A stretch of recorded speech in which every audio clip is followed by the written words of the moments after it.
Alrighty guys, welcome back to another LEGO set review from BrickByBrick, and today we have set number 70658. This is the Oni Titan, containing 522 pieces and retailing for $49.90 down in the US. This set contains 4 minifigures and has an interesting box size. It's like a regular box, like probably $40 size approximately, and maybe 50. I don't know. I think the last $50 set I got was Kilo vs. Samurai X, and that one had a longer, thinner box. But I think that this is probably a $50 box, and it's just turned sideways. So, a little bit odd / interesting, but, you know, the set is a practically Season 8 set, but just branded with Season 9, because it's from, like, the last episode of Season 8, and also appears in Season 9. I don't know, it's a cool thing to have made into a set, and one of the things that I wanted to see, like after watching the Sons of Garmadon season, I was kind of wishing that this had been in a set. And then, one of the few times that they've actually gone back and made something from a previous season, you know, into a set. It's worth noting, though, that the actual build is about 2/3 the height of the box, so the box does make this look a whole lot bigger than it actually is, which is a little bit deceiving. You know, I was expecting this to be a tad taller. Like, this is basically the size of the Samurai mech from 2012, I think. It's practically the same height. And, you know, that's not a bad thing. It's just that this is supposed to be really, really massive in the show. So it's a little bit weird to have it at this smaller scale. I think that the design of it still looks pretty good and pretty menacing on display. And, you know, if you were to compare it to just a minifigure, it still towers over minifigures. Just, you know, it's realistically supposed to tower over them a lot more. Like, the foot is supposed to be, like, at least 2 or 3 times the height of a minifigure, and it's really only half. But, you know, you can't really expect them to have made a mech that big. It's just not really feasible, you know, with still being able to stand up. And this one has a, you know, a challenging enough time standing up. You do have a little bit of articulation, which is, you know, it's not the worst articulation that's ever happened, but it's not the best. You can move side to side, and you can move forward and back. And the feet have the friction adders on the ball joints, so, you know, they do, this piece fell off, but, you know, you can move them back and forth, but, like, you notice the torso just fell over a little there, and you can't really move them like, you can't flatten the feet out forwards any more than this. So, like, they'll only go flat or backwards a little, which is not super helpful for posing this guy into a walking position of sorts. They do use these cheese slopes in the front, which allow you to kind of get it at a little bit of a walking pose, but then you have to deal with getting him to balance. There we go. That's kind of a walking pose. That's not bad. Also, I guess I have to get this piece on there. Let's see if I can do that without knocking the whole thing over. There we go. Yeah. So he can walk a little bit, and, you know, that's good. One thing they do that's really interesting is to add a little bit of extra traction on the ground. They use these rubber tire pieces attached or just around a Technic, like, pin covering piece. You know, the 1x1 Technic round connector thing. It's a relatively new part, and they just stick the tire right around it, and that actually does give it a little bit of good traction on the ground. I don't know if that's going to be the best long term. Maybe the rubber will wear down a little bit over time. I don't know. But, you know, just first impressions, it seems like it works pretty well. I do like the use of these tread pieces to create kind of a little skirt thing around him. You know, that works pretty well.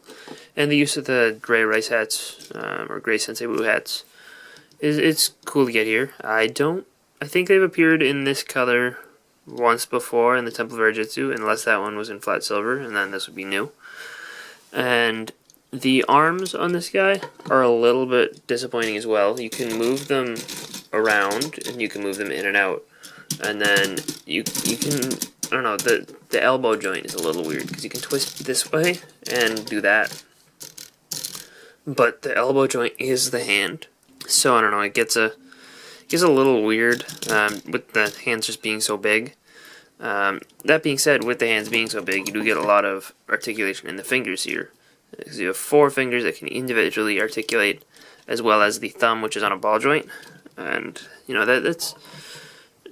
You're able to get some decent looks. You can also remove the sword, which is, you know, just attached with that hole there. And you can also alter the direction of the sword if you want him to be able to, you know, swipe inward, side to side, or, you know, like in this hand, forward and back. So you can kind of alter which direction you want to be able to attack things in.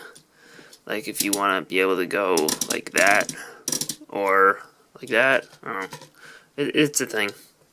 And they do have on the back of them just these small knife pieces from that weapon pack that they've introduced for the hunted sub-theme. And you can also take the swords off completely and just stick them down in there, which, you know, it's kind of cool. And also this blade piece is relatively uncommon in this dark bluish gray color, only otherwise appearing in the Firstborn set on the helicopter that the dragon hunters have. Knocking them over again, as you'll see. That's kind of one of the reasons why I think the size is forgivable, just because if it was any bigger, that would happen a whole lot more easily. And it's impressive that, you know, they were able to even make it this sturdy. But yeah, you can get the 2 weapons in there, and they're just attached onto one of the tread pieces here. And in addition to those weapons, if you remove those, you can then just shoot little rocks out from these disc shooters on the hands. They're just mounted to the backs. Both hands have the same feature, exactly the same, and you do get a couple extras of those disc pieces included in the set. You get 2, 1 for each hand. And then just moving further up a little bit, now you can see the top of him, and just looking at the detail here, you got 2 stickers here, and then there's a 3rd sticker on one of the figures. And, you know, this looks fine. It's built up decently well, and the back of him is actually covered pretty nicely. You know, you have a little bit of color poking through the center, but other than that, you know, at least the colors are pretty consistent throughout. There's no, like, crazy random stuff going on back here. I do like this tree that you've got built up, you know, from his shoulder. You know, it's kind of cool to make it look like, you know, he came out of the ground. And the build for little shoulders is pretty good, and his face features a printed one of these like wedge slope pieces that's printed and exclusive to the set. Looks pretty good compared to what it does in the show. And I do like the little root poking through his shoulder. And the hat piece is just one of these radar dishes. It works pretty well and is relatively accurate to the show. Also, I don't think I mentioned these 2 little blade pieces from that same weapon pack. But yeah, it's a little bit of a I don't know, a mixed bag as far as, you know, playability goes. You do have a little bit of displayability throughout, you know, and it works pretty well. And also you can rotate this around. So it is there, I think, is decent. Because it's big and bulky, it has a tendency to want to fall over, because that's how a lot of mechs are. You're really working against physics in many cases. But, you know, I think that there could have been, like, the legs I think are fine. You know, maybe a knee joint to make it look like it's a little bit more organic in posing, but, you know, I can't really fault that because they would have just fallen over. I think the arm's a little weird and the hands are super bulky, and I don't know if that really helps the playability. I think that having the swords is good, and, you know, having the fingers is nice, but I feel like these could have been scaled down a little bit, because not only would that make it a little bit more posable, but it would keep it from, like, this is a big weight here, and this is another big weight. If you were to move them both, like, way out in front, which you really, like, that's the best you can do for way out in front, because that blocks a little bit of the playability. But it makes it a little bit easier to just knock forward if you hit it wrong. I don't know. I think that this is a little bit too small, but I don't think they could have made it bigger, realistically. And the playability, or the posability, is a little bit limited. First up for figures, we have Lord Garmadon, and this is the TV show version of Lord Garmadon from after the Ninjago movie redesign. So he has that cool Ninjago movie helmet, and he has the shoulder armor piece.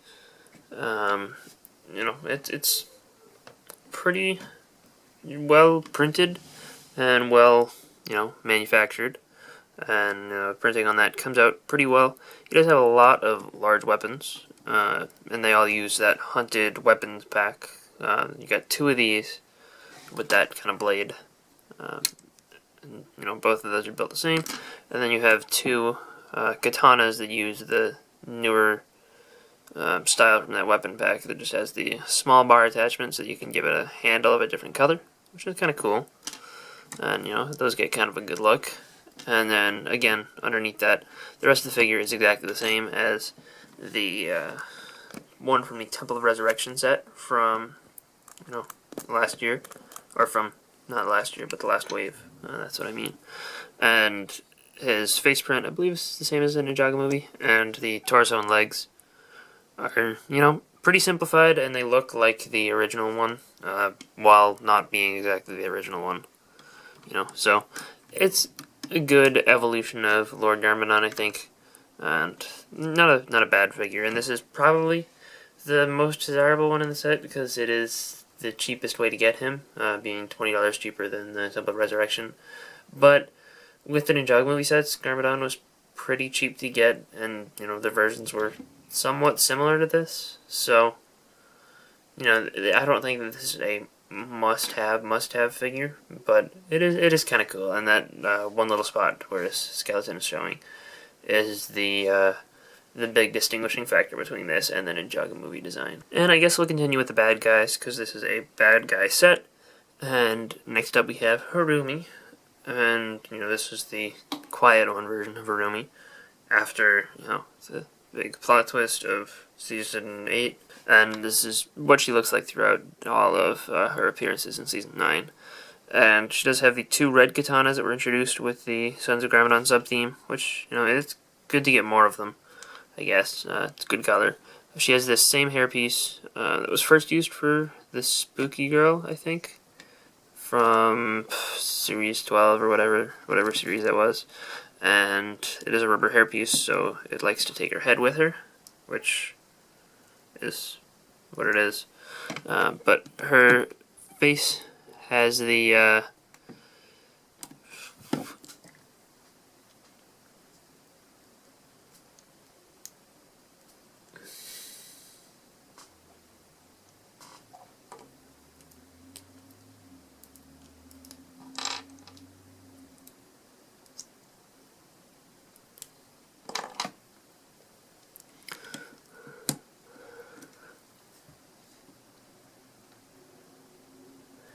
her face has the little red streak that goes in front of her eyes, and so does her alternate expression, which also has an angry face.